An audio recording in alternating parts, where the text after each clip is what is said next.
Buenas tardes. Bueno, vamos a dar comienzo a esta actividad de la conferencia. Hoy contamos, es un verdadero gusto poder hacer la presentación de quien va a dar la conferencia hoy, que es Manuel Fernández Blanco, con quien hemos compartido mucha aventura del psicoanálisis desde los inicios. Y entonces, por lo tanto, es un placer realmente poder presentarlo y escucharlo en lo que nos va a contar. Lo voy a presentar porque seguramente mucha gente lo conocerá, pero hay otros que quizás no lo conozcan. Entonces voy a dar algunos datos para que quede presentado Manuel. Psicoanalista en A Coruña, miembro del AME, de la Escuela Lacaniana de Psicoanálisis y de la AMP, director de la Clínica del Campo Freudiano en A Coruña. Es una clínica destinada a posibilitar un tratamiento psicoanalítico a personas con escasos recursos económicos. Es docente del Instituto del Campo Freudiano. Fue presidente de la LP en el periodo 2004-2006. Trabajó durante 34 años, que se dice pronto, como facultativo adjunto del Servicio de Psiquiatría en el Complejo Hospitalario Universitario de A Coruña, y también, como si eso fuera poco, autor del libro La repetición como concepto fundamental del psicoanálisis de 2010, y de numerosas publicaciones en el ámbito del psicoanálisis y de la salud mental. También, como tiene una cuestión de militante, no solo del psicoanálisis, sino de algo que viene de lejos, que es su relación con la política, colabora en la sección de opinión del diario La Voz de Galicia, bajo el título de Los síntomas de la civilización. Entonces, hoy vamos a escucharlo en la conferencia que saben el título, pero lo voy a volver a decir: La clínica del sujeto sin un punto de referencia. Cuestión que nos interesa especialmente porque es uno de los desafíos con los que nos encontramos en nuestra práctica. Así que, sin más, le paso la palabra. Muchas gracias, Mónica, por tus cariñosas palabras y por la invitación de nuevo a Madrid. Comentábamos ahora, hace un rato, tomando un café, que la última vez que estuve aquí fue el último fin de semana de febrero de 2020. 14 días después, la hecatombe. Por eso lo tengo especialmente marcado, ¿no? También había participado en una conferencia el viernes y en el seminario del sábado. Un gusto estar entre tantos amigos, colegas. Bien. La clínica del sujeto sin punto de referencia. Primero comenzaré justificando un poco el título. Bueno, habría una primera justificación, que en realidad el sujeto sin punto de referencia es la definición que en un momento determinado dio Miller a el agente, el sujeto en lugar de agente en el discurso del capitalista. Lo veremos después, ¿no? Lo explicaremos, pero ese sujeto barrado que está en el lugar de agente en el discurso del capitalista lo dice Miller, no se trata de una promoción de la histeria. También el sujeto tachado está en el lugar de agente en el discurso de la histeria, pero no se trata de una promoción de la histeria, sino de la promoción del sujeto sin punto de referencia. Para Lacan, las diferentes formas de lazo social dependen del modo de inclusión en un discurso. Sabemos que Lacan formalizó, especialmente en el Seminario 17, 4 modalidades discursivas: el discurso del amo, el de la histérica, el discurso universitario y el del psicoanalista. 2 años después de editar el Seminario 17, Lacan producirá un 5º discurso, entrecomillado, el del capitalista. Es un discurso que ya había adelantado en el Seminario 18 sin llegar a formalizar su escritura. Y lo formalizará en la conferencia pronunciada en la Universidad de Milán el 12 de mayo de 1972 con el título del discurso psicoanalítico. En esta conferencia expresa lo siguiente: el discurso, ¿qué es?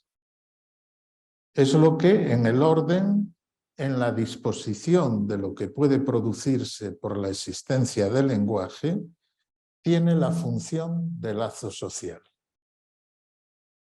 Y casi a continuación añade: y no hay 36 posibilidades. Hay solamente 4. No deja de ser sorprendente el hecho de que Lacan, cuando introduce de algún modo la escritura de un 5º discurso, diga que solo hay 4 posibilidades de lazo social. Considero que para pensar la clínica actual puede resultar de interés explotar esta aparente paradoja. Lacan había expresado en el Seminario 17 que solo es factible entrometerse en lo político si se reconoce que no hay discurso, y no solo analítico, que no sea del goce. Esto es lo mismo que afirmar que el sujeto no puede hacer vínculo sino a partir de su modo de goce. No hay, por tanto, lazo social por fuera del sí. De algún modo, el imposible que se juega en los discursos es lo que hace síntoma en cada discurso. Si bien la característica principal del discurso del capitalista es que intenta eliminar la barrera de la imposibilidad. Pero también, y adelantamos un poco, podemos pensar que encuentra su imposible, su síntoma, en los límites de la autodesignación a la que aspira el sujeto del discurso del capitalista. Digo los límites de la autodesignación, aunque solo fuese porque cualquier semblante fracasa a la hora de describir el goce.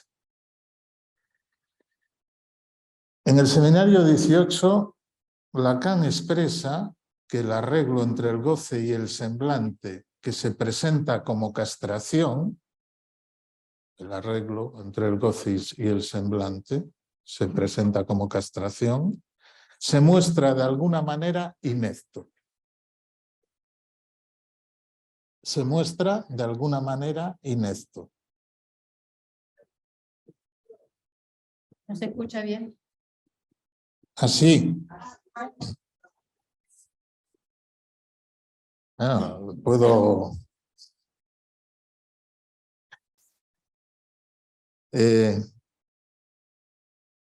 podríamos decir que es así por estructura, ya que el intento de metabolizar el goce en la palabra siempre produce un resto. Pero la castración tiene un tratamiento diferente en el discurso del capitalista. El discurso del capitalista, al contrario que el discurso del amo, que hay que recordar es también el del inconsciente, se basa en el rechazo de la castración. El sujeto antideterminista del discurso capitalista se postula pretendiendo dirigir sus propias identificaciones.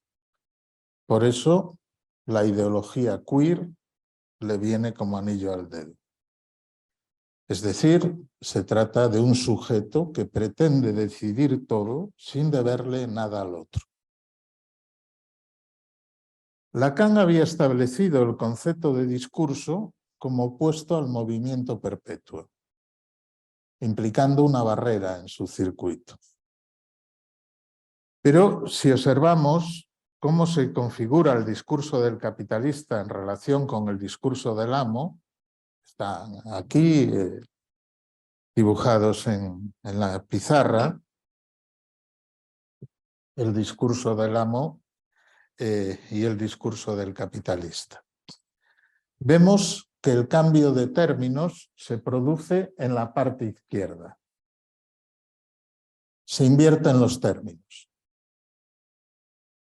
Si en el discurso del amo el sujeto tachado en lugar de la verdad, en el discurso del amo la verdad del sujeto determina los significantes amo o intenta tratar su falta en ser, en gozar a través de las identificaciones inconscientes, vemos la flecha ascendente.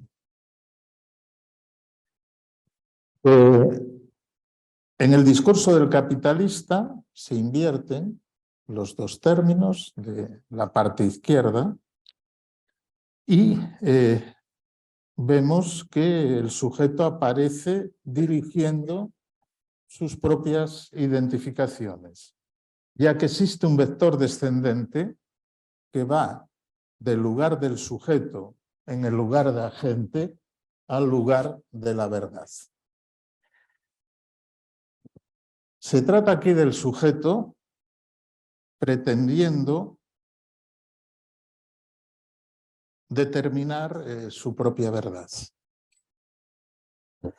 Por otra parte, la circularidad del discurso, vemos que no hay un límite de impotencia ni de imposibilidad en el discurso del capitalista, por eso se establece un funcionamiento circular. La dirección de las flechas lo indica. Esto permite al sujeto reunirse con el objeto. De algún modo podemos pensar esto como un movimiento perpetuo del superyo como imperativo de goce. Como hemos dicho, Lacan presentó su escritura del discurso del capitalista en la Universidad de Milán el 12 de mayo de 1972. El 12 de mayo de 2002, justo 30 años más tarde, Jacques Miller acudió a Milán al acto de creación de la Escuela Lacaniana de Psicoanálisis e improvisó una conferencia sobre el tema de las jornadas, que era los psicoanalistas en la ciudad. 3 días más tarde, en su discurso en París, continuó con las reflexiones iniciadas en Milán, que fueron publicadas bajo el título de Intuiciones milanesas. Lacan anunció en 1972 que el discurso del capitalista marcha sobre ruedas. No puede marchar mejor. Estoy citando a Lacan. Pero justamente marcha demasiado rápido. Se consuma tan bien que se consume. 30 años después, Jacques Miller expresó que el S1, el significante central de la identificación, que comanda el discurso del amo es pre-posmoderno. Es el discurso del amo pre-posmoderno.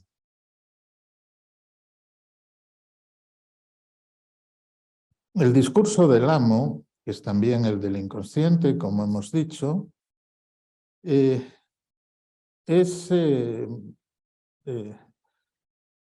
mencionado por Lacan en el seminario que se está trabajando este curso, el seminario 23, el Sintón. Y allí, en la página 24 del seminario 23, Lacan dice lo siguiente, refiriéndose al discurso del amo.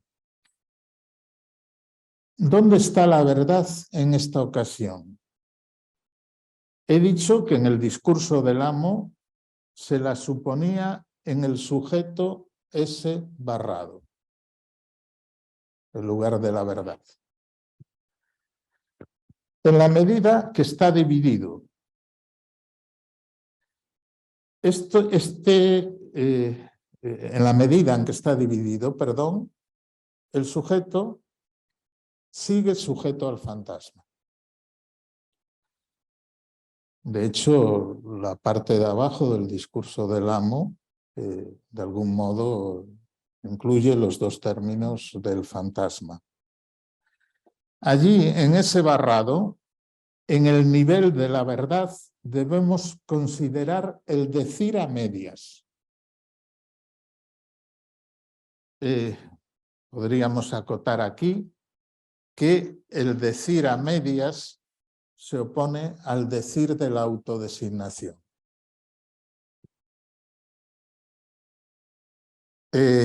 Continúa Lacan. En esta etapa, el sujeto solo puede representarse por el significante 1, por el S1. Con respecto al S2, al significante 2, allí es el artesano.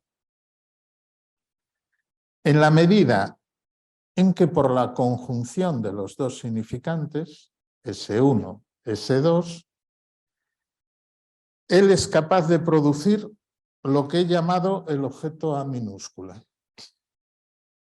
Es decir, que de la articulación significante se desprende el objeto que está en el lugar de la producción en el discurso del amo, como producto.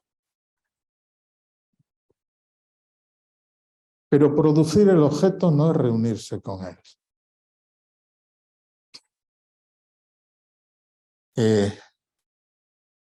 Más bien, la producción se sitúa del lado de la separación. Bien, entonces Miller señala el discurso del amo como pre-postmoderno. Aclara cómo Lacan apenas había aislado el significante central, el significante amo, cito a Miller, lo pluralizó, lo multiplicó, haciendo oír en la expresión S1 el valor de enjambre, para decir que no hay solo uno. Hay varios y nada asegura, por el contrario, que no sean caóticos, aunque el enjambre se desplace agrupado. Se trata de una constelación de significantes más que de la unicidad del discurso del amo. Y luego Lacan esbozó, junto a este matema del discurso del amo, dice Miller, el discurso del capitalista. Modificación de aquel, donde es el sujeto tachado el que se instala en el lugar de ese S1, en el lugar de...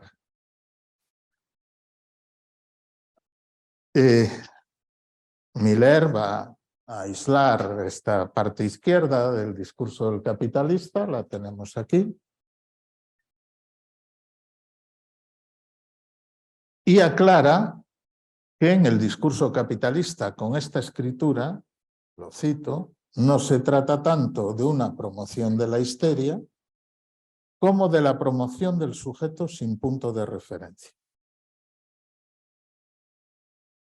Bien, es la expresión que he tomado para titular mi intervención.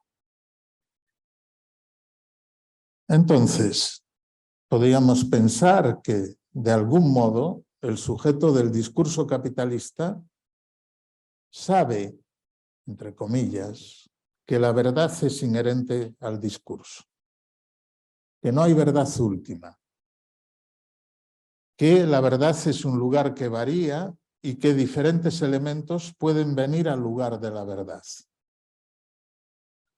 Del mismo modo que hay tantos padres como ese uno. Podríamos decir que cualquier significante capaz de abrochar sentido y goce cumple esa función. Por eso hemos pasado del monoteísmo del nombre del Padre al politeísmo de su función. El sujeto entonces puede soñar con poder comandar sus propias determinaciones, sus S1, que es lo que aparece en el discurso del capitalista. En esta lógica, en la lógica aquí dibujada, su aspiración más radical sería la de poder decidir y elegir todo sin limitaciones y abolir cualquier determinismo. Por supuesto, incluido el sexual. Se trata de un rechazo radical, en la línea de la cultura queer, a ser encasillado en cualquier categoría. Y este rechazo va acompañado del deseo del sujeto de autodesignarse al margen de cualquier definición establecida. Esto supone el intento de abolir el límite de la imposibilidad. Entonces, el sujeto sin punto de referencia sueña con poder autodesignar su identificación sexual en base al uso performativo de los semblantes. Pero, como ha señalado Marilyn Bruce, que las recetas, las identidades se hayan multiplicado, no quiere decir que no vengan del otro. No quiere decir Que no vengan del otro. El sueño de libertad y de autoinvención es un sueño. No quiere decir que el sujeto pueda autogenerarse a voluntad. Desde esta perspectiva, la autodesignación solo es un sueño narcisista sustentado en confundir la diversidad imaginaria con la diferencia. Me parece que el mejor modo de entender el auge del fenómeno trans y en general la pretensión autodeterminista del sujeto actual es precisamente apoyándonos en la escritura que Lacan hizo de su quinto discurso, el discurso del capitalista. En su conferencia en Milán, donde lo produce, comienza diciendo que hay confusión en nuestros días entre lo que se hace público y lo que se hace basura. Juega con la homofonía, con poubelle, el cubo de la basura en francés.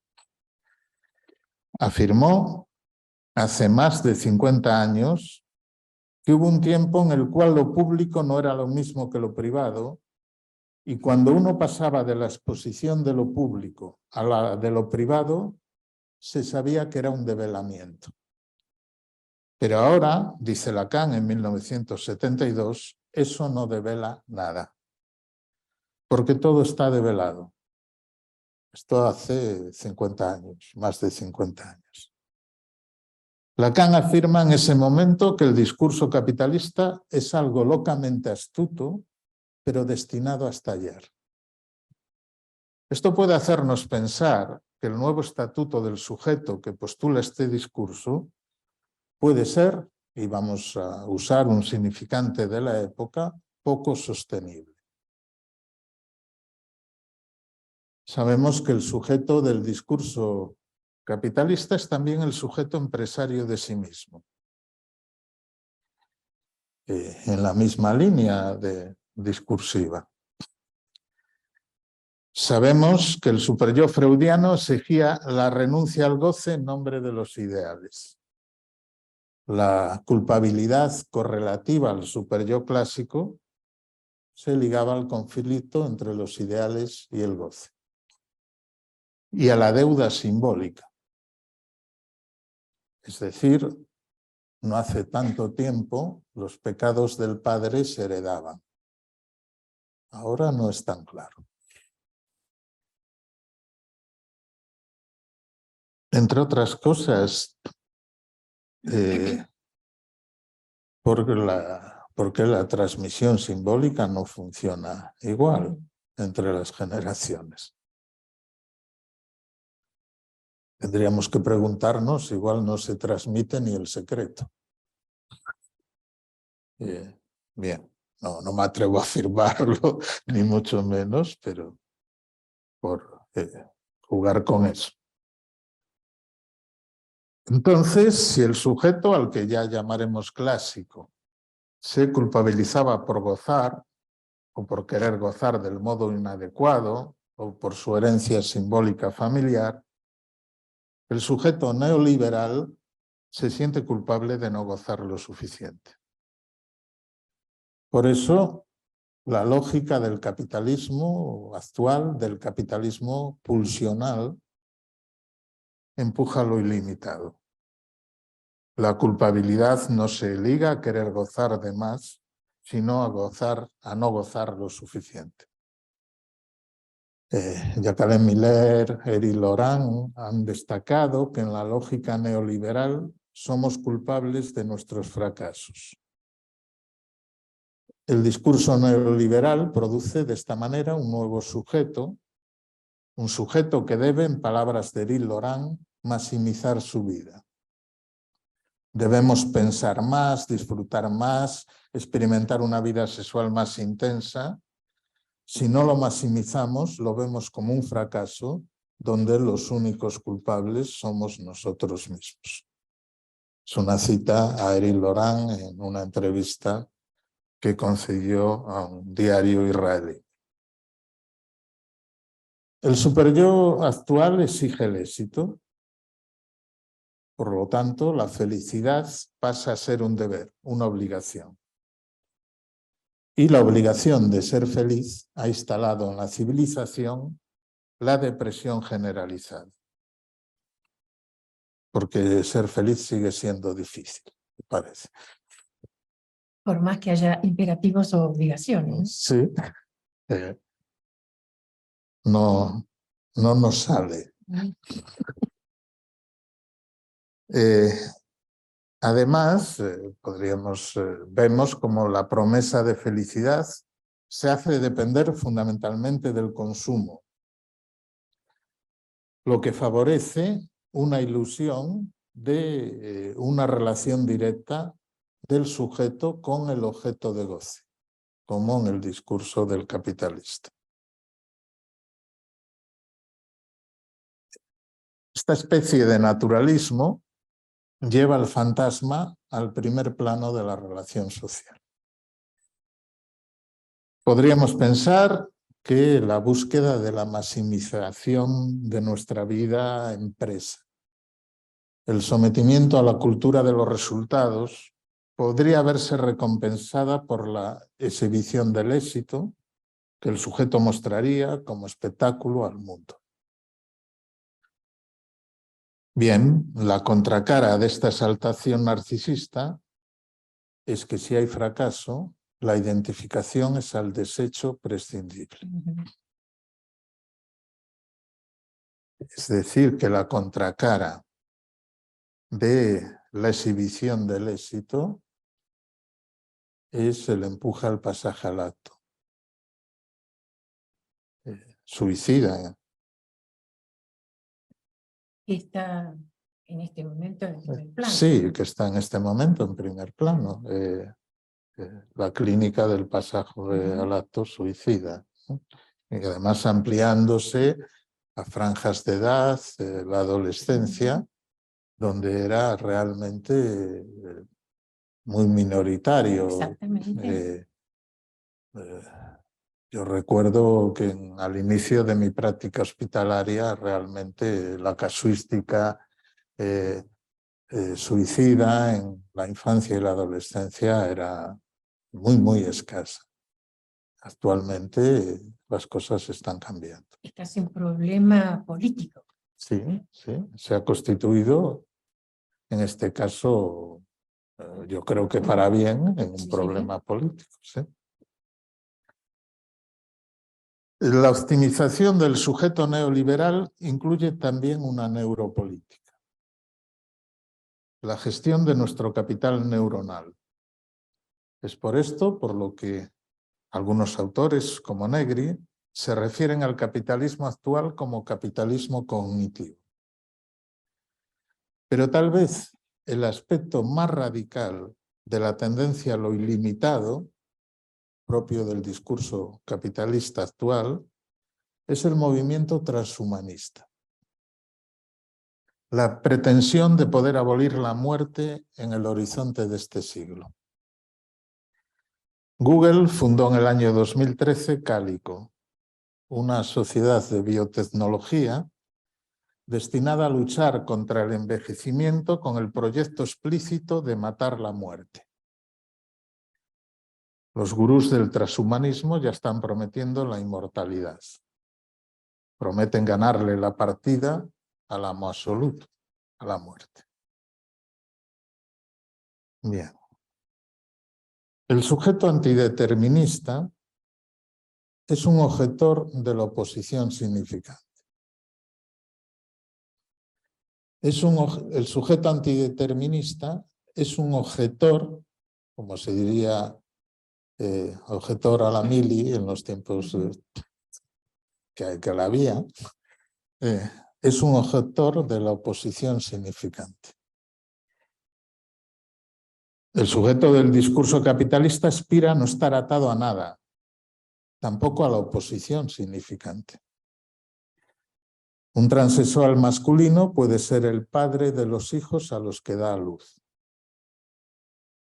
Hay casos. O como ha reflejado Éric Laurent, muchos apuntan a la diversidad de situaciones trans, especialmente entre sujetos que se consideran no binarios. Un paciente transexual dice, transexual femenina, soy una mujer y tengo un pene, por tanto es el pene de una mujer.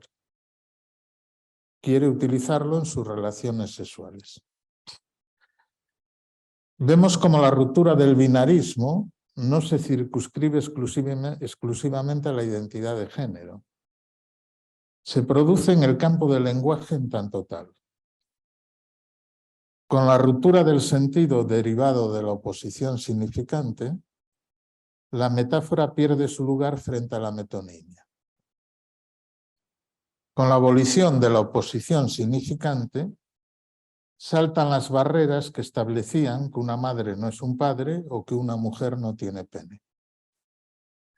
Por eso esta mujer trans puede usar su pene como el pene de una mujer y nombrar el goce que de él obtiene en femenino. Habría de todos modos que decir que su goce a nivel corporal sigue siendo un goce discreto, contable, fálico, independientemente de cómo se le nombre.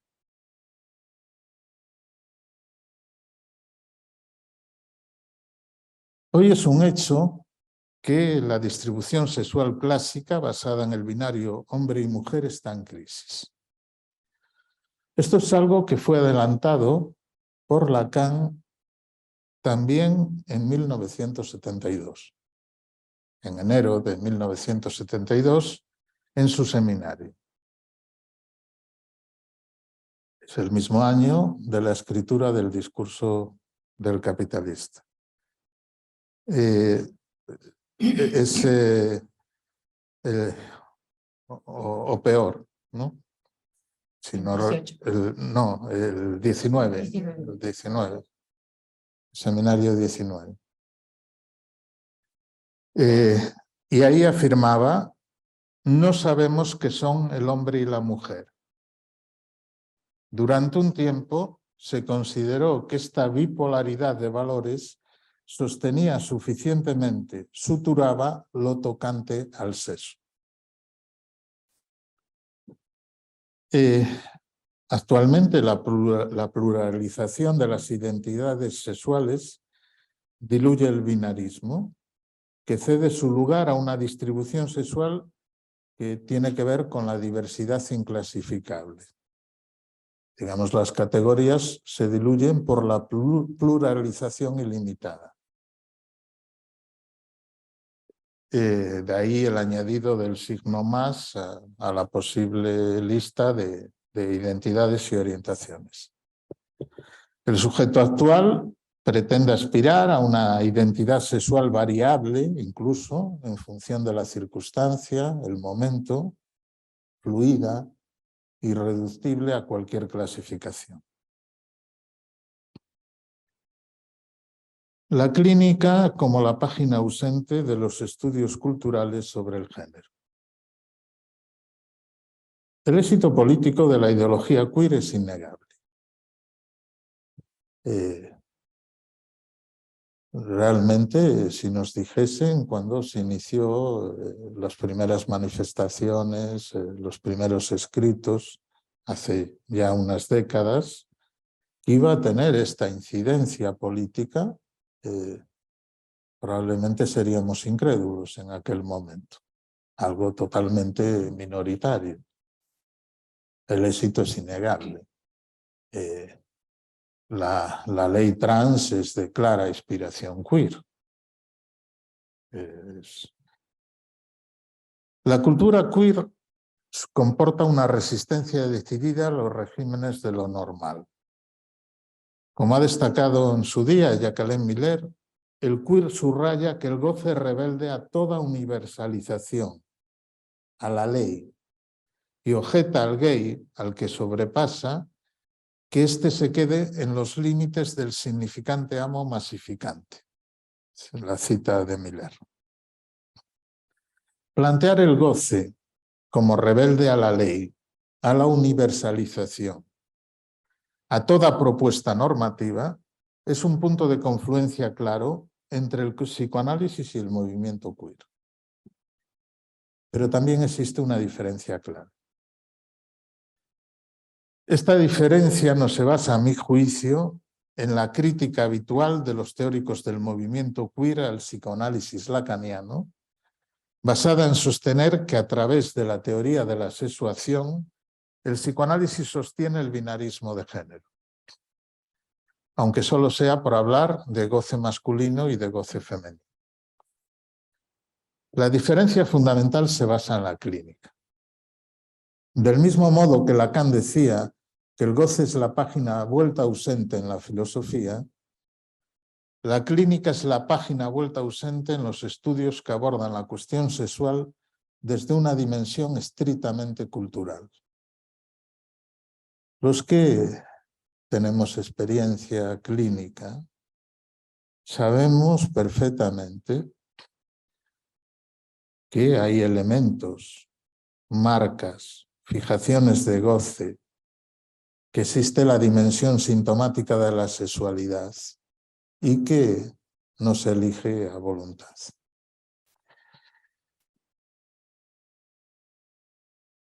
La realidad sexual depende de la fijación pulsional.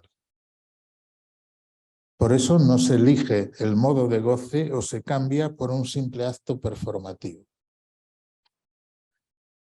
Es posible nombrarse desde una identidad sexual por fuera de las categorías hombre y mujer y hacer de una práctica sexual una insignia.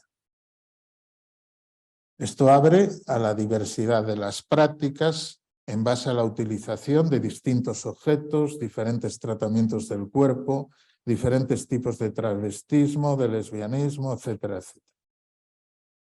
El término de perversión no tiene sentido aquí, porque la perversión es un concepto de la época en que las normas prevalecían. Esta crítica al concepto moralizante de la perversión es compartida por el psicoanálisis. La posibilidad de elegir a voluntad el modo de goce, no. El sujeto puede autodesignarse en el plano significante.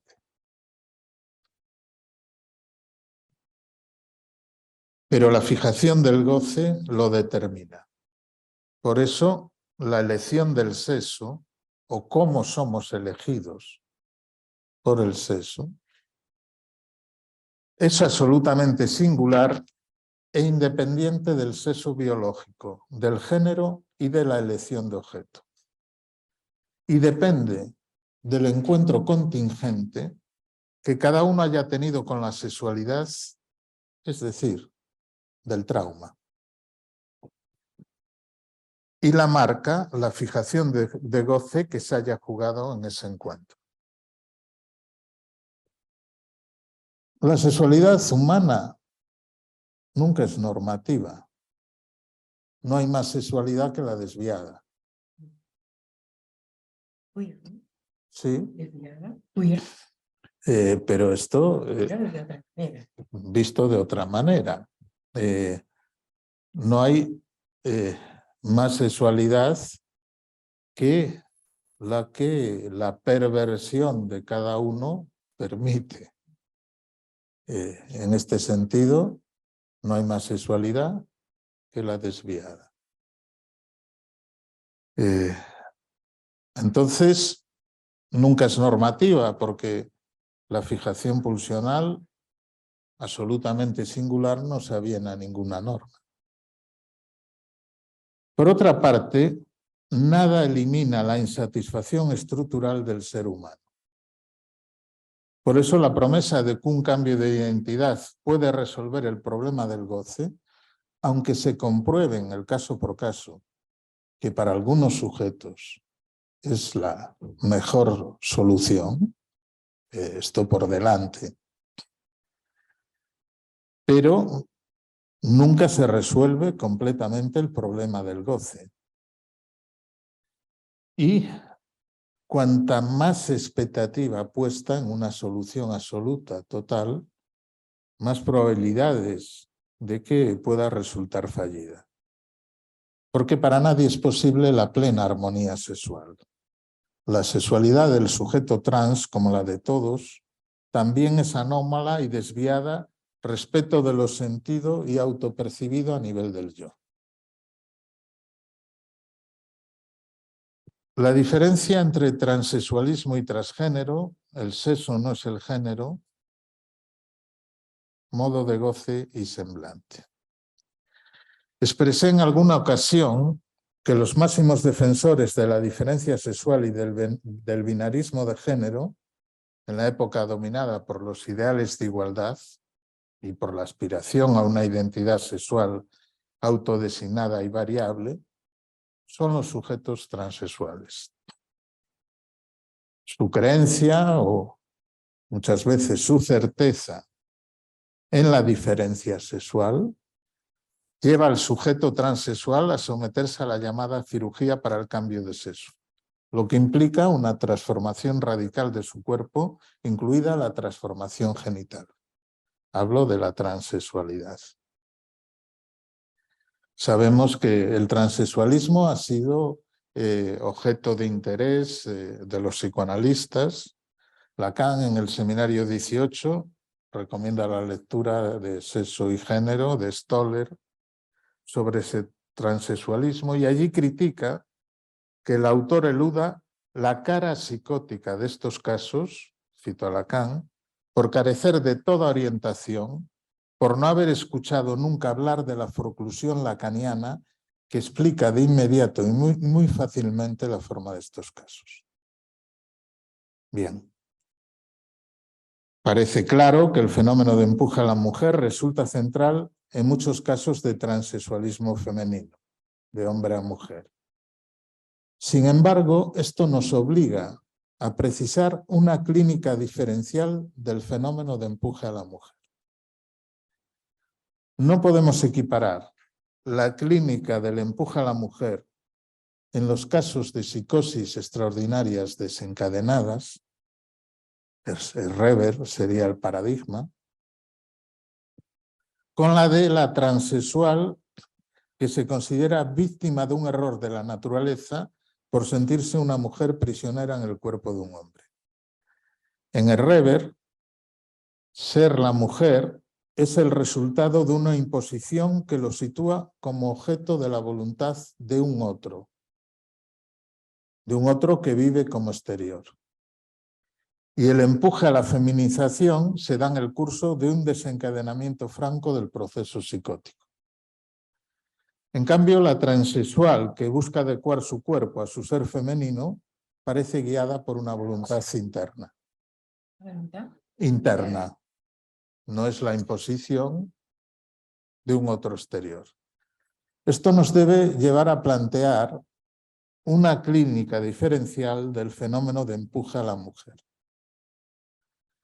En la transexualidad femenina, de hombre a mujer, la que se lleva hasta la transformación genital, a la cirugía de transformación genital, se aspira a la feminidad absoluta. Porque la transexual femenina no es una mujer, del lado del no todo. Es la mujer, toda mujer. Podríamos pensar que para la transexual femenina la mujer existe. En los casos de transexualidad femenina, de hombre a mujer, con rechazo del pene, el rechazo del órgano, como subrayó Lacan, es en realidad el rechazo del significante, del sentido fálico. Falta el consentimiento a escribirse en la función fálica.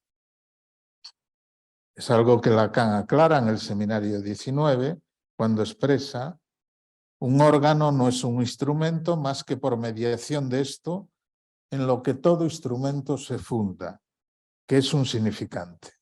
El transexual no lo quiere en calidad de significante y no así en calidad de órgano.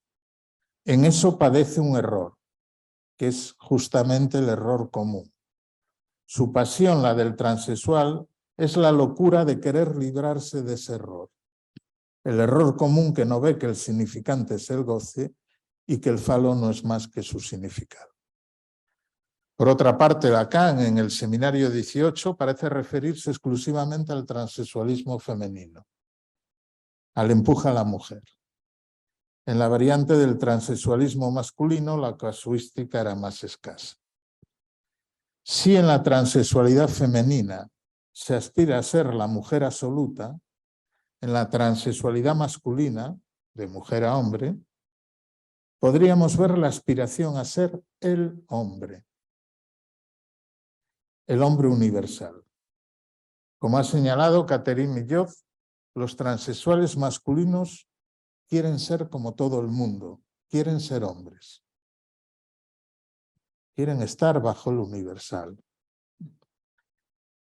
Porque las mujeres no son como todo el mundo, son una por una.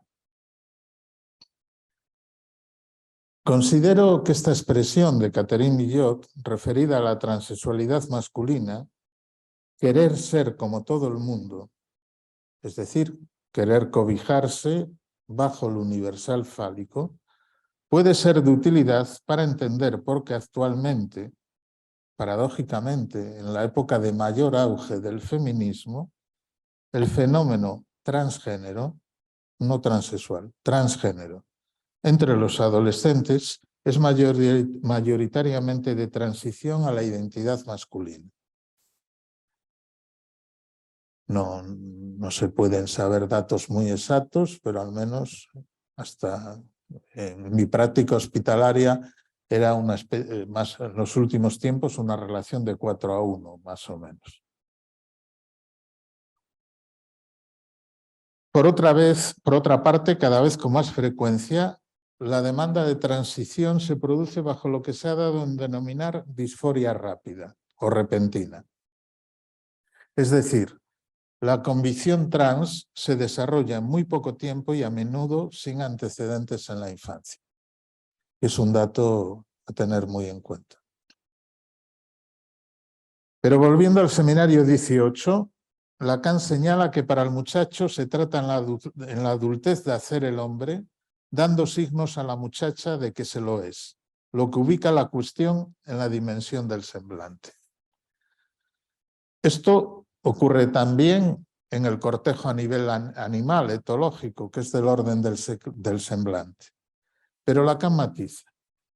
Es verdad que el comportamiento sexual humano consiste en cierta conservación de este semblante animal. La única diferencia es que este semblante se vehicula en un discurso y que en este nivel de discurso, y solo en este, es llevado hacia, permítanme, algún efecto que no fuera del semblante. Fin de la cita.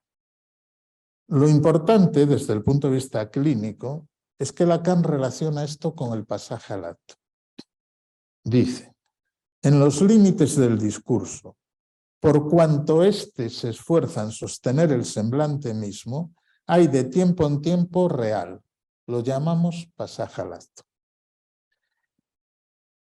Es decir, el pasaje al acto aparece cuando el discurso encuentra su límite para sostener el semblante. Esto podría servir de orientación para entender el tipo de clínica implicado en muchos casos de disforia repentina. Ante la dificultad de mantener el semblante, el pasaje al acto real. Lacan, también en el seminario 18, se refiere a la identidad de género. Expresa lo siguiente: la identidad de género no es otra cosa que lo que acabo de expresar en estos términos, el hombre y la mujer.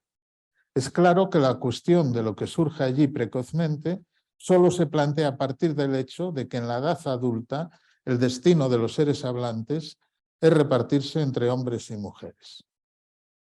Bueno, esto lo dice el 20 de enero de 1971. Pero en 1972, en algo que tiene un poco de Lacan contra Lacan, a mi entender, dice en el seminario 19 lo que mencioné anteriormente. No sabemos qué son el hombre y la mujer. Durante un tiempo se consideró que esta bipolaridad de valores sostenía suficientemente, suturaba lo tocante al sexo. Este se consideró, resuena un poco a Lacan contra Lacan. Tenemos que llegar al seminario 20 aún para dar un paso más. Como ha señalado Marilyn Bruce, al pasar del sujeto al cuerpo hablante, la diferencia deja de estar organizada por el orden binario y cede su puesto a una oposición entre el todo, que incluye a todos los seres hablantes, el todo donde están todos, cualquiera que sea su género, Por ser hablante. por ser hablante, y el no todo, es decir, por un lado hay un todo que reúne a todos y por otro un no todo. Esto ya no permite consistir a la diferencia binaria. Un todo que incluye a todos y un no todo donde no están todos hace lógicamente imposible el binarismo en la sexuación. Pero los teóricos queer deberían leer a Lacan de primera mano. ¿Por qué interpretar que por hablar de goce masculino y goce femenino se defiende el binarismo? Es un error. Precisamente, podríamos decir, las fórmulas de la sexuación del seminario 20 son la demostración lógica de la imposibilidad del binarismo. Un todo donde están todos. pero no todo hace imposible el binarismo. Me parece que se puede sostener. Por eso, desde la perspectiva psicoanalítica, la diferencia sexual solo puede establecerse en función del modo de goce. Y para orientarnos en este laberinto, la mejor guía es no confundir sexo y género. Desde el punto de vista del género se pueden multiplicar las opciones, se puede pensar la posibilidad de un género fluido y cambiante y aspirar a un género performativo, autodefinido, en la línea del pensamiento queer. Lo que constatamos es que el término de transexualidad ha sido desplazado por el de transgénero, que es la expresión políticamente correcta en la actualidad. Si el transgénero se refiere al ser de discurso, el transgénero ubica la cuestión en la dimensión del semblante. Como ha destacado Daniel Roy, las identificaciones sexuadas son siempre dependientes de los semblantes. Todo lo que llegará a hacer consistir una identidad sexual, ya sea viril o femenina, va a desplegarse inevitablemente en la dimensión del cortejo o de la mascarada. Esta es la dimensión hoy día llamada de género. Quizás situar la variedad de las identidades sexuales en la dimensión del semblante contribuye a explicar la clínica actual del fenómeno trans. Voy a la clínica, a mi clínica. Sí. Quiero referirme de partida, por el interés de observar las variaciones sintomáticas a lo largo de la vida de este sujeto, a uno de los primeros casos que traté en mi práctica hospitalaria, por lo tanto hace muchos años. A esta niña entonces la vi por primera vez cuando tenía 12 años. Estaba ingresada por presentar una anorexia restrictiva muy grave con riesgo para su vida. Acudía sin problema durante sus ingresos y en los periodos de alta hospitalaria a sus sesiones conmigo. El mutismo era la característica fundamental con la que se presentaba a sus sesiones. Yo la seguía recibiendo. Su tipo de rechazo a la comida parecía derivarse del hecho de ser tratada en el plano de la pura necesidad por unos padres que habían pasado ciertas privaciones y para los que comer bien, como decían, era lo más importante. Esta niña salió de la anorexia. Yo no podría decir en que la ayudé en aquel momento, salvo en poner en práctica la máxima de Lacan, mi fuerte saber lo que esperar significa. Mi fuerte saber lo que esperar significa. Lo dijo en un contexto de política de la escuela, pero Es aplicable. es aplicable. Después de años, cuando tenía 19, me pide cita en mi consulta privada. 7 años después. 7 años después. Ya no la traen, viene ella. Para mi perplejidad, me dice que le había servido de ayuda y me explica en ese momento lo que había estado al origen de su desencadenamiento anoréxico. Un deseo muy intenso hacia una compañera de colegio.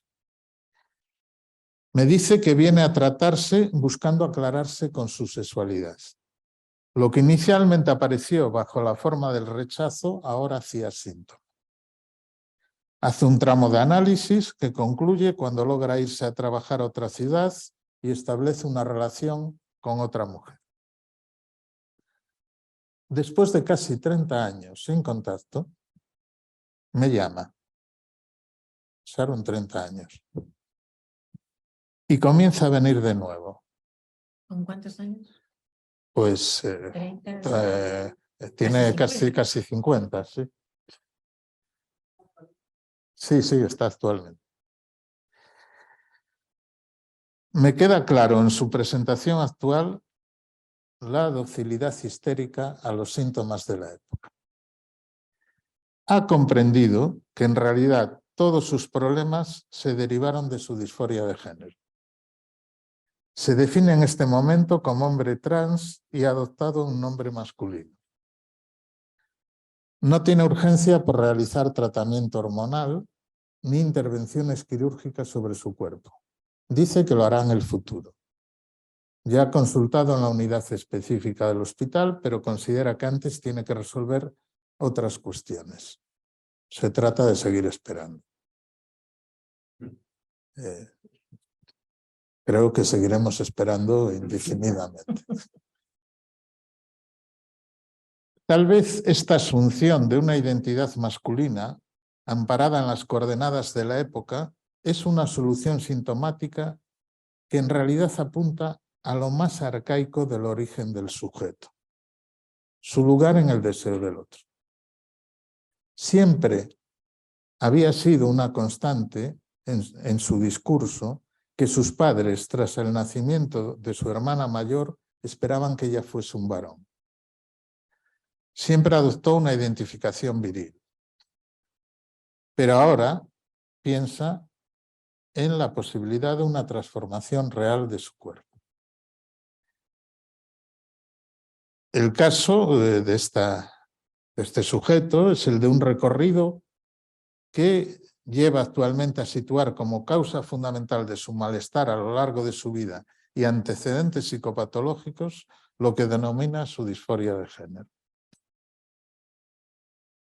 Me parece ilustrativo también el caso de una persona joven que comencé a ver hace poco tiempo y que se presenta como mujer trans. Hace unos meses había iniciado tratamiento hormonal. Me habla de que siempre le generó rechazo su imagen masculina, pero nunca se había planteado modificarla recurriendo a la ciencia médica. Me dice que decidió hacerlo porque se puede hacer. La oferta. Esta explicación de su acto me sorprendió, ya que no alude a un desconocimiento previo, es una persona inteligente, culta, bien informada, más bien da a entender el hecho de que fuera posible lo hizo necesario. Por otra parte, en la consulta que realizaba en el hospital de A Coruña durante 34 años, tuve la oportunidad de comprobar cómo aumentaban en los últimos años exponencialmente los casos de niños y adolescentes trans. En mi práctica de los primeros años en la sanidad pública, la casuística era muy escasa. Y los casos que consultaban solían ser de niños que expresaban su disconformidad con la identidad masculina asignada y su deseo de feminización. En mi experiencia más reciente, la mayoría de los sujetos trans se presentaban como niños o adolescentes trans. Con frecuencia expresaban gran malestar por el desarrollo del pecho y la intención de realizar una mastectomía. Uno de ellos me decía: con el pecho sí tengo disforia, pero con mi vagina no tengo disforia. Lo del pene no me interesa. El rechazo mayoritariamente se producía respecto de la imagen que se da a ver. La supresión del pecho y la terapia hormonal sin transformación genital era la demanda más común en los casos transmasculinos que yo he recibido en esos últimos tiempos. Es decir, el cambio se demandaba respecto a los caracteres sexuales secundarios, lo que parece remitir a un goce vinculado al semblante. El hecho, al menos en mi experiencia, de que en la mayoría de los casos trans masculinos de niños y adolescentes el rechazo se focaliza respecto de los caracteres sexuales secundarios, no respecto a los genitales femeninos, me hizo evocar algo que Lacan expresa en la primera lección del Seminario 20. Es cuando dice lo siguiente: ciertamente lo que aparece en los cuerpos, bajo esas formas enigmáticas que son los caracteres sexuales, que no son sino secundarios, conforma al ser sexuado, sin duda. Pero el ser es el goce del cuerpo como tal, es decir, como asexuado. Y un poco más adelante añade, y que no vengan a hablarme de los caracteres secundarios de la mujer, porque hasta nueva orden son los de la madre los que predominan en ella. Nada distingue a la mujer como ser sexuado, sino justamente el sexo.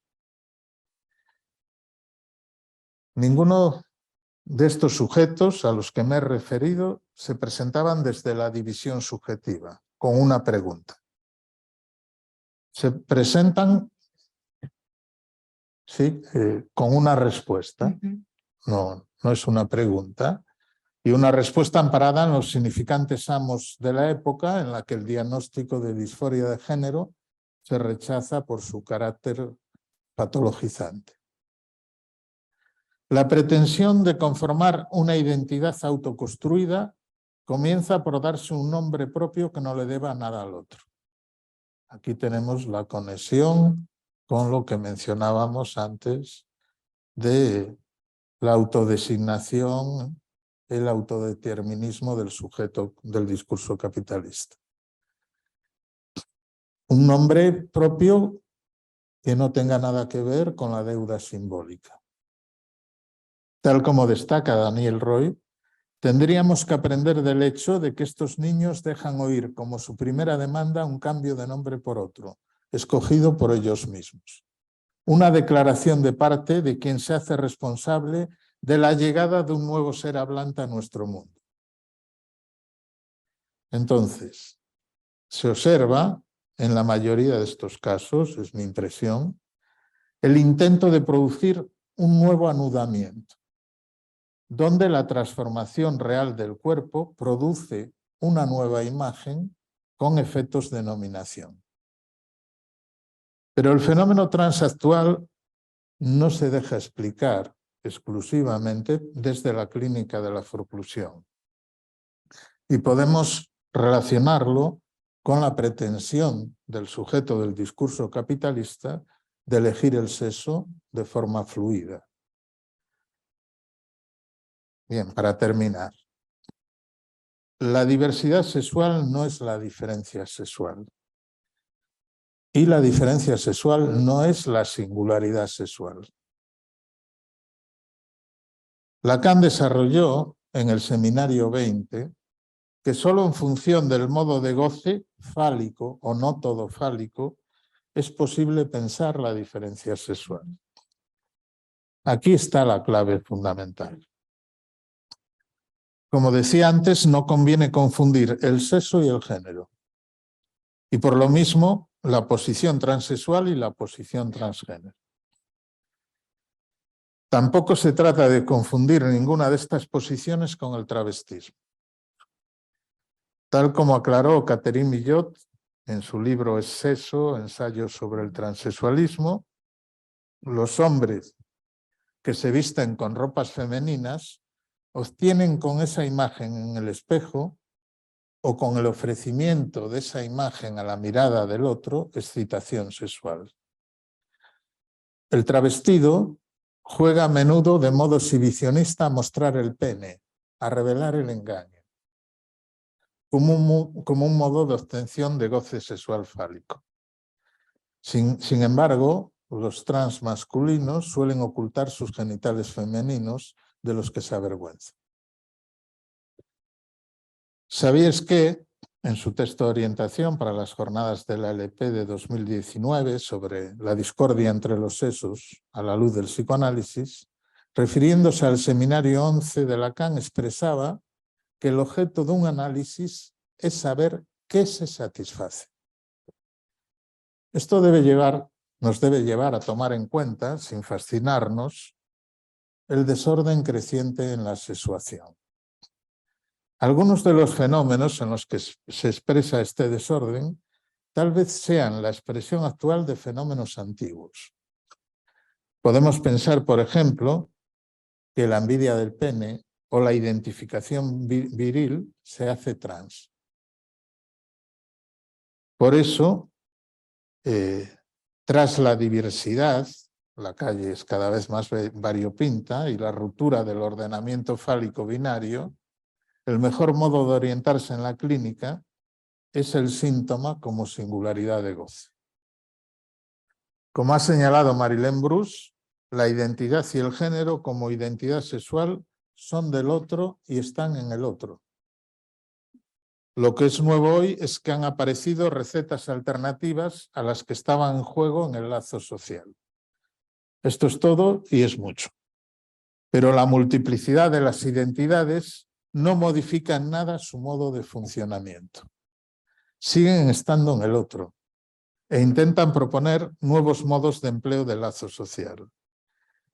El género es una tentativa de reducir el sexo al significante y a la función del semblante. La identificación sigue estando en el otro, pero el otro no da una identidad una, presta los significantes que desfilan en las identidades de papel, que se atropellan, se contradicen y que en un análisis caen como piel muerta. Pero, continúo citando a Marilyn Bruce, el otro solo da por los procesos de identificación falta en ser. Entonces, ninguna identidad eliminará la pregunta ¿qué soy? ¿Quién soy? Y prestar ayuda terapéutica para responderla sin prejuicios y sin presuponer ninguna respuesta no debería llegar a estar prohibido. A estar prohibido. Sabemos que la ley trans, por ejemplo, lo recoge, ¿no?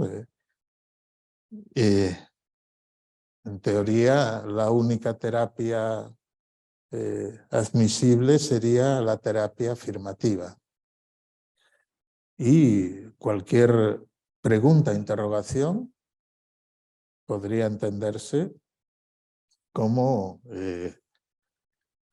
que sería una terapia que intenta la transfóbica.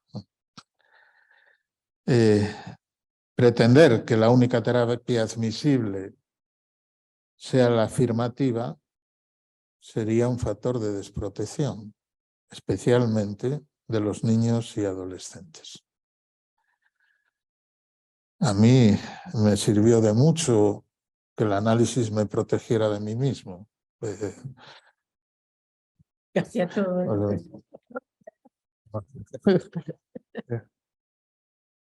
La respuesta entonces, y ya termino, a la demanda de identidad dirigida al otro, siempre es fallida. Siempre es Fallida. Si intentamos responder, la demanda de identidad es fallida porque el otro no tiene la última palabra. Porque no hay última palabra. Esa que me daría el ser. El otro social o el otro legal puede inscribirme con la palabra que yo le designe para nominarme. Inscribe así al sujeto de un derecho. Pero el sujeto del derecho no es el sujeto del inconsciente. Y un psicoanalista está advertido de que no existe la última palabra, la que daría el ser, la identidad. Un psicoanalista, si tuviese que dar una respuesta, más bien diría: eres, según tu modo único de gozar, más allá de cualquier semblante. Bien, hasta aquí. Gracias.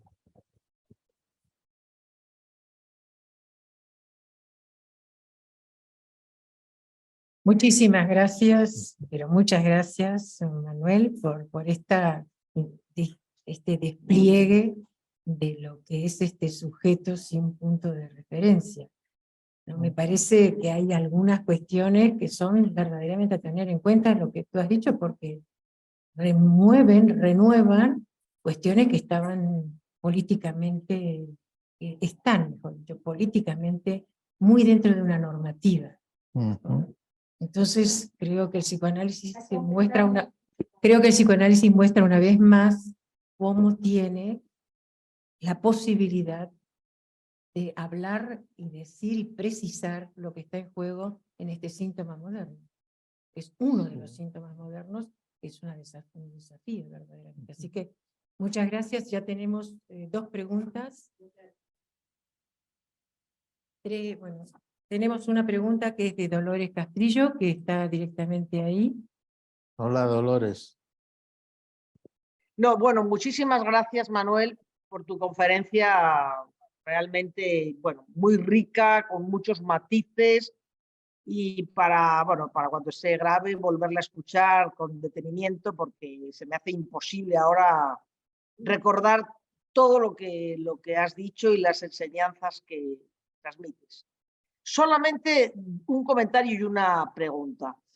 Un comentario en la línea de lo que tú has dicho, de cómo de alguna manera ligas toda esta cuestión de la autodesignación de género, lo ligas al narcisismo del sujeto propio del discurso capitalista que pretende, como dijiste, definir su verdad, ¿no? Me parece, cuando hablabas de lo del discurso capitalista. Pienso que además de eso está evidentemente la utopía del goce. Quiero decir, es curioso que el sujeto del discurso capitalista, que ha renunciado a todas las utopías políticas, sin embargo, a la utopía del goce parece más adicto que ningún otro sujeto de ninguna otra etapa histórica, porque evidentemente bajo la ideología queer del género fluido, de que yo soy hombre o mujer o n sexos, según quiero, cuando quiero, bueno, es realmente querer en la relación sexual de la forma que quizás ninguna otra etapa histórica haya creído, me parece. Es una opinión que tengo, que hay una utopía sexual muy, muy fuerte en esto. Y luego y por tanto un rechazo radical de la imposibilidad de la relación sexual y por supuesto de la castración. Ese es un punto, un comentario que quería hacerte, no sé qué pensarás. Y luego hay una pregunta que es que a mí siempre me martillea la cabeza, porque no dejo de pensar en una cosa que puede parecer muy simple, muy ingenua, pero no dejo de pensarlo. Cuando pienso en las fórmulas de la sexuación de Lacan, del Seminario 20, siempre digo, es verdad que aquí no hay binarismo. No hay binarismo porque, como tú muy bien decías, si un todo en donde todos están, pues entonces ya no es binario, ¿no? A mí me parece que hay una especie de binarismo como roto desde dentro, ¿no? Porque de un lado no hay sujeto que no esté, o no hay parletro que no esté del lado masculino, y por otro lado, algunos sujetos, no todas las veces y no siempre, pueden estar del lado femenino. Entonces, para mí es como un binarismo roto por dentro, más que una ausencia de binarismo. ¿Y por qué te lo digo? Porque si no, no comprendo por qué Lacan, a pesar de ese binarismo roto por dentro, conserva los significantes lado hombre, lado mujer, lado macho, lado femenino. Lado goce fálico masculino, lado goce no todo fálico femenino. ¿Por qué no se limita a decir fálico, no todo fálico, y no añade fálico masculino, no todo femenino? ¿Por qué conservan los significantes masculino y femenino? Esa es mi pregunta, cuando por otro lado es cierto que las fórmulas de la sexuación subvierten el binarismo clásico, porque ya no hay, digamos, no hay frontera. A mí lo que me aparece más bien es como la orilla del mar, hay un borde que unas veces vas más allá, otras veces las fronteras son tan sinuosas y tan escurridizas entre un lado y otro como la arena de tú que eres gallego, entre la arena de la playa y el mar, ¿no? Pero de ahí a decir que no hay arena de la playa y no hay mar, aunque las fronteras sean muy fluidas, yo no sé si es lo mismo, porque si no, insisto, ¿por qué sigue hablando de masculino y femenino? Esa es la pregunta que siempre me... Gracias, Dolores. ¿Quieres responder ahora? Sí, bueno, no tengo, en realidad lo que plantea Dolores me problematiza la cuestión. No, sí, Lacan sitúa el lado masculino y el lado femenino. Evidentemente lo separa por completo de la biología. son posiciones, una alojada en el universal fálico, en el goce contable, y si tomamos en cuenta que el otro sexo siempre es el mismo sexo para ambos sexos, es decir, cuando hablamos del otro sexo estamos hablando siempre de la mujer. Me parece que es otro elemento que rompe el binarismo, tal vez por dentro también, no lo sé bien, pero si quitamos la connotación, por supuesto, biológica y pensamos en cómo se aborda el otro sexo, ese sexo que no tiene inscripción en el inconsciente, y por eso Freud, para definir la diferencia sexual, tuvo que recurrir a la oposición actividad-pasividad. Porque no encontraba otra manera. Lacan va un paso más allá. Lacan lo que encuentra es que si te cobijas bajo el universal, solo puedes relacionarte con el otro sexo como el objeto del fantasma. Esa es la lógica masculina, fálica, la del universal. Y en esa lógica, el partener es el objeto del fantasma, pero está en la lógica de la castración y el complemento siempre insuficiente. Y eso vale para hombres y para mujeres, porque el fantasma, no hay fantasmas masculinos y femeninos. El fantasma es unisex. Hay, en todo caso, posición masculina y posición femenina en el fantasma. La posición femenina vinculada a hacer semblante de la perversión tenida por la del hombre, como dice Lacan. Pero ahí estamos en el registro de el Phi y el A, de la castración y el plus de goce. Entonces, ahí estamos todos. Por lo tanto, para pensar el otro sexo, todos y todas tenemos una dificultad. Porque si hay algo que une a hombres y mujeres es el rechazo de la feminidad. En eso sí,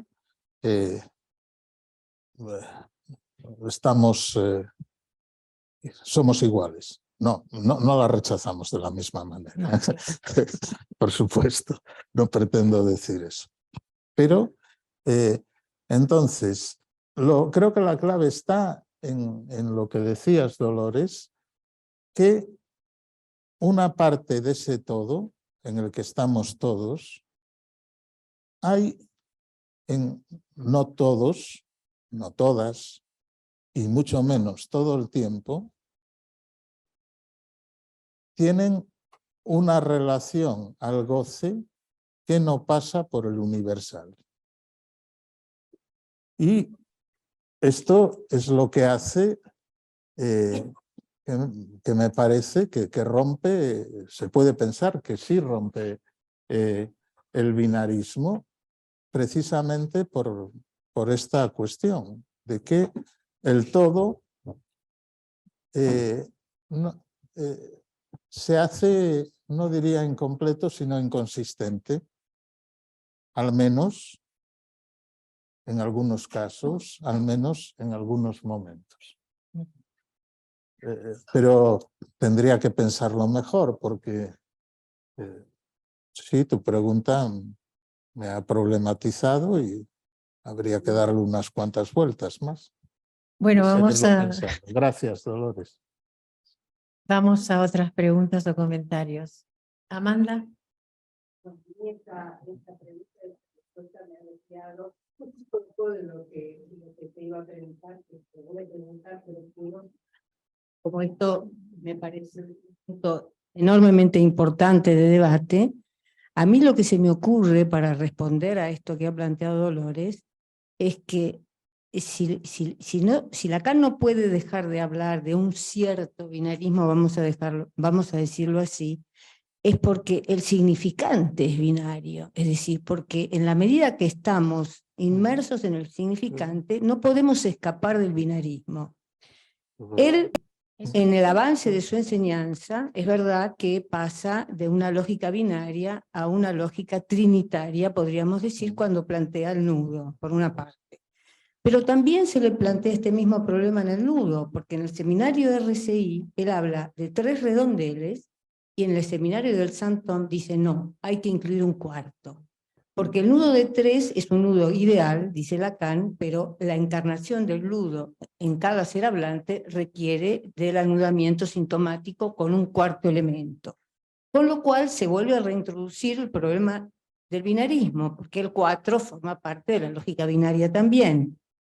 Esta es la respuesta que se me ocurre así a bote pronto, para ir avanzando un poquito en esta problemática. Pero respecto de la pregunta que yo te quería hacer, primero me encantó la conferencia, me gustó mucho cómo tú haces desprender, digamos, este desorden creciente de la sexuación, como lo llamabas, precisamente de la estructura del discurso capitalista, en la medida que es donde de alguna forma Lacan escribe lo que pasa en el momento de la civilización contemporánea y que pasa por la forclusión de la castración, es decir, por la forclusión de la imposibilidad.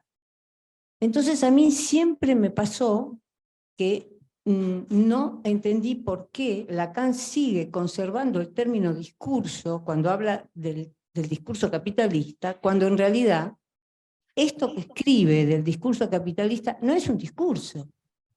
Precisamente lo que demuestra el discurso capitalista es que no hay tal discurso. En la medida en que está forcluida la imposibilidad, en la medida en que hay consunción, en que hay movimiento circular, etcétera, etcétera, se rompe la lógica del discurso que se sostiene en la castración y en la imposibilidad, y por tanto es el fundamento del lazo social, porque el discurso capitalista no hace lazo social. Entonces, ¿por qué Lacan conserva el término discurso? Esa es mi pregunta, que la tengo desde hace años y aprovecho ahora para soltarla.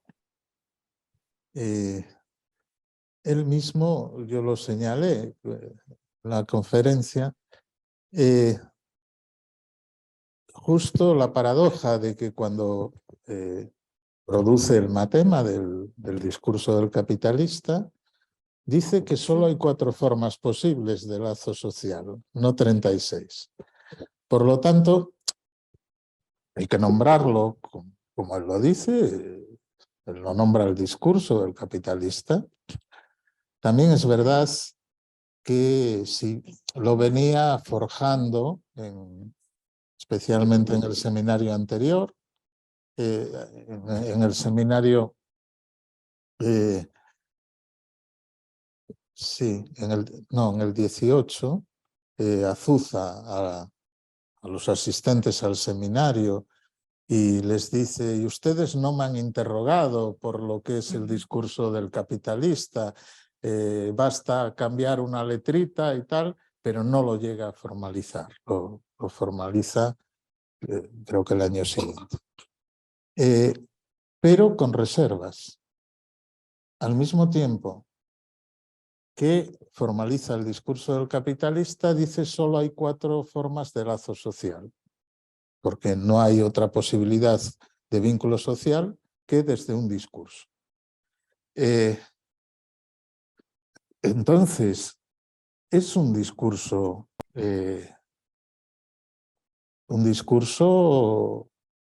entre comillas, y es un discurso que hace obstáculo al lazo social. ¿Sí? Y no es solo una abstracción. Si estamos hablando de sujetos que hacen su matrimonio con un objeto de goce, con un objeto particular de goce, no con su goce singular. Interesantes. Sí, es que... Un Heinrich. No sé, sabía de dónde venía. No, la cuestión de goce particular y goce singular es, desde el punto de vista lógico, fundamental. Porque el goce particular admite hacer grupo. El goce de los que supuestamente comparten el mismo tipo de goce, ¿no? Podemos hacer el círculo de los intercambiadores de parejas. Por ejemplo, claro. No me va mucho, pero lo hay, pero lo hay. Entonces, esa sería la particularidad de goce. La singularidad de goce es absolutamente imposible de compartir. Pero en el discurso del capitalista yo creo que cuando se habla de la posibilidad de reunirse con el objeto sin barrera ni imposibilidad, estamos hablando de esa dimensión del goce. Sí. Y entonces eso lleva a la segregación generalizada. Es decir, a las comunidades de goce, a las comunidades en base a supuestamente compartir el mismo goce, que en el orden del semblante, pero eso lleva a la segregación de los mismos con los mismos, de los supuestos mismos como los mismos. Por eso el discurso capitalista es un discurso que favorece la segregación. Todo discurso que se base en la agrupación por el goce es segregativo. Y creo que, bueno, un poco lo vería por ahí, que no el universo concentracionario del que habla Lacan, de los mismos con los mismos, y por supuesto eso hace obstáculo al lazo social. Bueno, hay una pregunta de Marina González, que hace un rato que está esperando.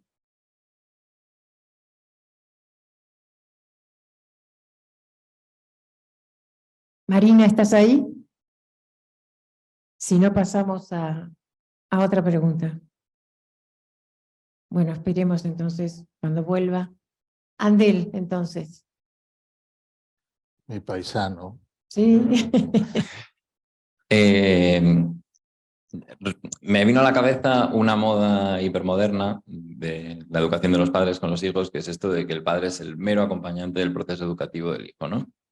Que es como un encogimiento de hombros ante cualquier pregunta del hijo, ¿no? Y en particular hay una especial dificultad cuando el niño dirige la pregunta sobre el sexo al padre, ¿no? Y parece que en la actualidad, en unos padres un poco dominados por una cultura en la que se entiende la transmisión simbólica en general, la transmisión del sexo como una imposición, incluso como una agresión, los padres le devuelven la pregunta al niño, en muchos casos diciéndole, o sea, no queriendo imponer, porque eso es lo que se siente, la orientación, el símbolo sexual, sino devolviendo la pregunta y permitiendo que el niño, pretendiendo que el niño decida por sí mismo, antes de todo un proceso, cuál es su posición sexual, ¿no?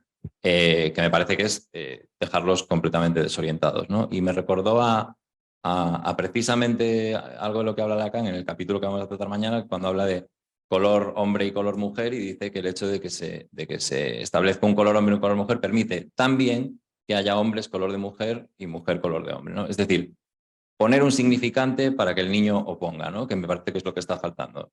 Porque no es poner el significante como una imposición para que el niño se adhiera a ese significante, sino también que se oponga de su manera singular, ¿no? Entonces, lo que me interesa del tema es como este aura de la cuestión de la imposición, que se mueve un poco como que el terreno de lo sexual corre el riesgo siempre de entrar en la imposición y en la agresión, ¿no? Y en este sentido es como que estamos dominados por una ideología que va en contra del ideal, ¿no? Que es como en esa idea de forclusión de cancelar todo tipo de ideal. Lo cual me lleva al significante cancelar, que es lo que me interesa de esto, que es como si fuera la nueva forma de la represión, ¿no? Pasamos de la represión a la sin vergüenza, a exponer todo a la luz, que fue una de las cosas que dijiste, a que no haya secretos, para pasar ya en el terreno, en la superficie del discurso, a cancelar todo aquello y en particular lo sexual. Y voy a mi pregunta. Perdón por el expulso.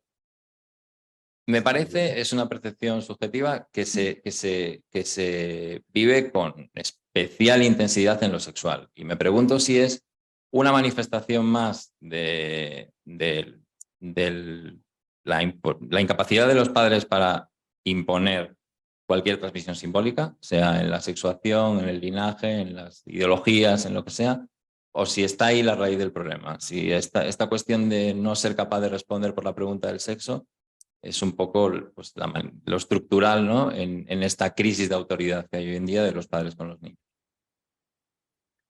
Bien.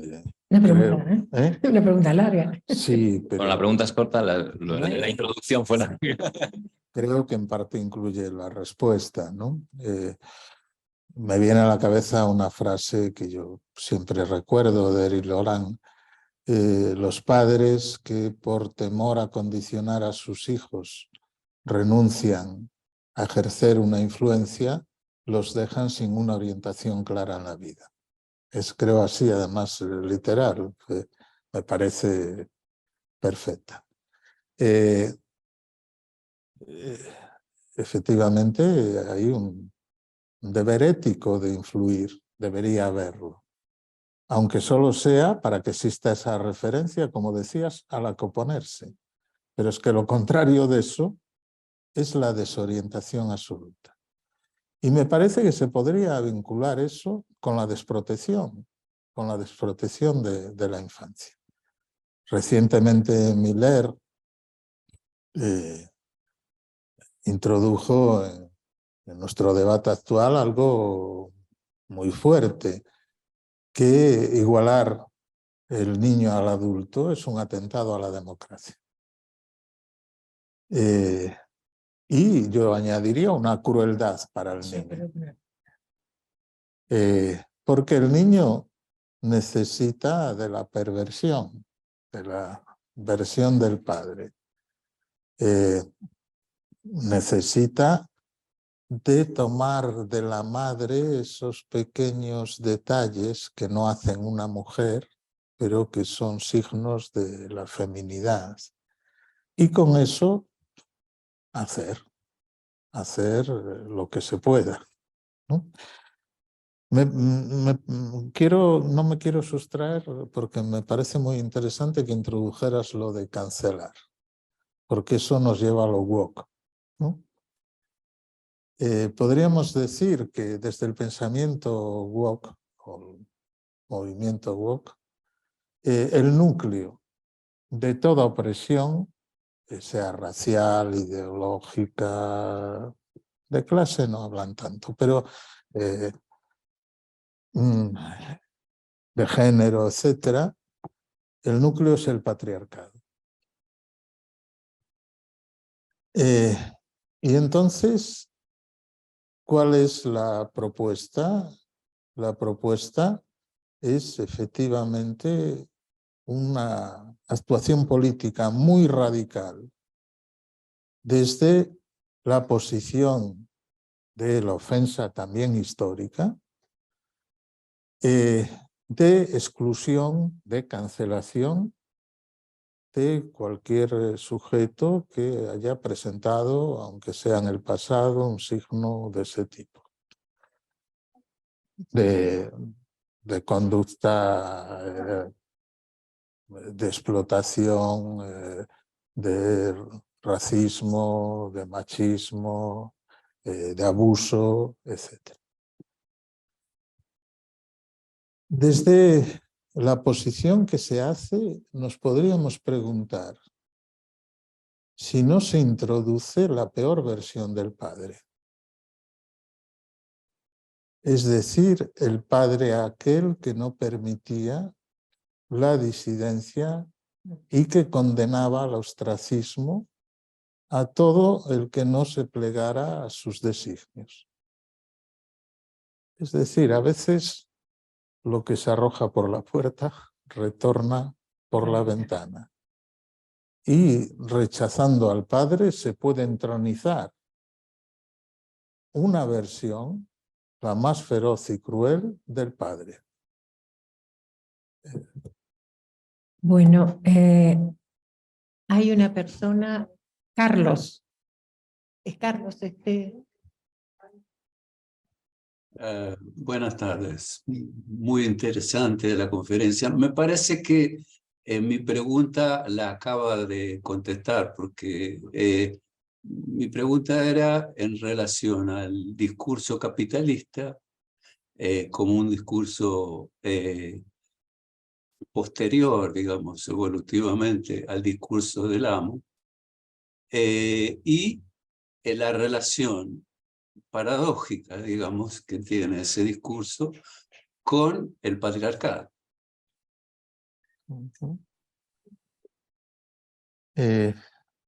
Yo lo enfocaría justo por este lado que acabo de mencionar. Que cuando se rechaza al padre, cuando se rechaza la deuda simbólica, cuando se produce bueno, este fenómeno, el riesgo es precisamente de reintroducirlo bajo su peor versión, bajo las formas más tiránicas, bajo las formas más excluyentes y autoritarias. Entonces, en contra del patriarcado, entronizo la peor versión del padre, yo lo diría así. Bueno, tenemos dos intervenciones más y después damos por cerradas las preguntas porque estamos ya en una hora bastante avanzada. Hay una persona que no sé tu nombre, ¿cuál es? Gaby. Gaby. No te veía. Gaby, no te veía. Desde aquí con las gafas. Es que es nueva. Nueva. No, es que estás un poco lejos. Para mi visión con las gafas de leer estás un poco lejos. Vale. Pero adelante, Gaby. Nada, no, era agregar algo en la línea de lo que planteaba Andel. Bueno, decirte que también me pareció muy interesante tu conferencia, Manuel, y que hay muchos puntos para retomar, pero pensaba si justamente esto que planteabas del discurso capitalista que rechaza la imposibilidad, si no se deriva también de esto la anulación de la diferencia entre el niño y el adulto. Porque justamente el tiempo de infancia es un tiempo donde se sostiene la imposibilidad de la asunción sexual, la imposibilidad de todo lo que implica, hay que esperar, el tiempo de espera. Hay que esperar a cuando seas grande, ¿no? O sea que el tiempo, hay algo inherente al tiempo de infancia que es sostener la imposibilidad del acto sexual, por ejemplo, ¿no? O de la asunción de una identidad a la manera de el adulto post-pubertad, ¿no? Entonces pensaba que justamente este rechazo de la imposibilidad propio del discurso capitalista tiene como consecuencia este empuje a anular el tiempo de infancia y a igualar el niño y el adulto, a igualar el discurso del niño del discurso del adulto. Y esto realmente los analistas Sí que sabemos de la diferencia entre niño y adulto, tanto cuando recibimos a un niño en consulta como cuando pensamos la cuestión de los tiempos en la constitución subjetiva. Completamente de acuerdo. Me parece un apunte muy interesante que igualar el niño al adulto es otra forma de eliminar la barrera de la imposibilidad. Y de rechazar la diferencia. Sí, sí, sí, sí. Rosa López.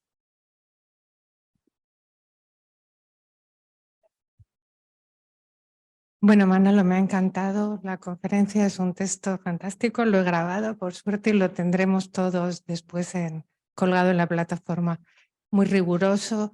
Es una pregunta muy mínima, más bien pedirte la opinión. Cuando Lacan plantea que el discurso capitalista se consumaba, se consumía y que de alguna manera estaba destinado a estallar, creo que si bien Lacan era un visionario increíble, yo ahora tengo que dar el capítulo este de los surcos de la letosfera y ya en ese momento, seminario 17,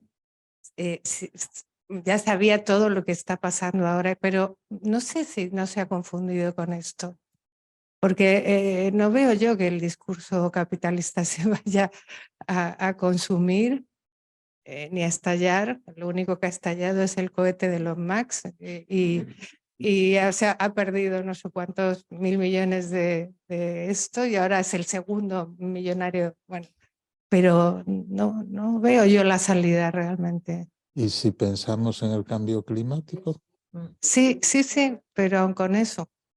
Sí, por ahí tendría que ser. Sí, esa es su consumación, efectivamente. Esa es su consumación. O si pensamos... Sí, esa es su consumación. Efectivamente, sí. Se Sí, consuma de hecho, también que se consume y está destinado a estallar. Me parece que el mejor claro, modo de sí. verlo, va sobre ruedas, se consuma también que se consume. Es especialmente astuto, pero destinado a estallar. Es decir, me parece que lo mejor donde podemos ver eso es en el cambio climático. Sí, totalmente. Y como antecedentes, pues la crisis del capitalismo especulativo, por ejemplo. Del 2008. Del 2008. Sí. Donde que le llevó a Sarkozy. Sí, pero pensamos que iba a hacer a un delirio transitorio de que realmente había que refundar el sistema. ¿Por qué? Porque iba a perecer por fuego amigo. Es decir, los flujos especulativos del capitalismo llevaban a poner en riesgo al propio sistema capitalista. Es una pero sobrevivió. Sobrevivió. Pero vamos. Creo que en la economía sobrevive, sí. Pero el planeta, a ver lo que aguanta. Sí, hace poco volví a ver una película que se llama Interestelar, que es una distopía, que es, bueno, cuando ya se ha llegado a destruir el planeta, entonces renuncian completamente a los objetos técnicos. ¿A los objetos? A los objetos técnicos, ¿no? Porque no es solo el capitalismo, es el capitalismo más la técnica y el discurso científico. Y esa amenaza trois es que tiene una potencia brutal, ¿no? Entonces se renuncia a casi todos los objetos técnicos. Ya no se puede ser ingeniero, todos tienen que ser agricultores de lo poco que queda que se puede plantar y crecer. Y claro, pero también se renuncia a pues las máquinas de resonancia magnética que te diagnostican los cánceres, etcétera, etcétera. Entonces, bueno, hay como eso. Y hay un movimiento, por ejemplo, ahora en Estados Unidos, hoy por la mañana escuché que se estaban sancionando en no sé qué estado a los profesores que nombraban el tema del transexualismo e incluso la palabra gay. Sí. O sea, que está viendo, bueno, es un mundo de locos, por decirlo así. Sí. Bueno, damos las gracias a todas las intervenciones y especialmente a Manuel Fernández.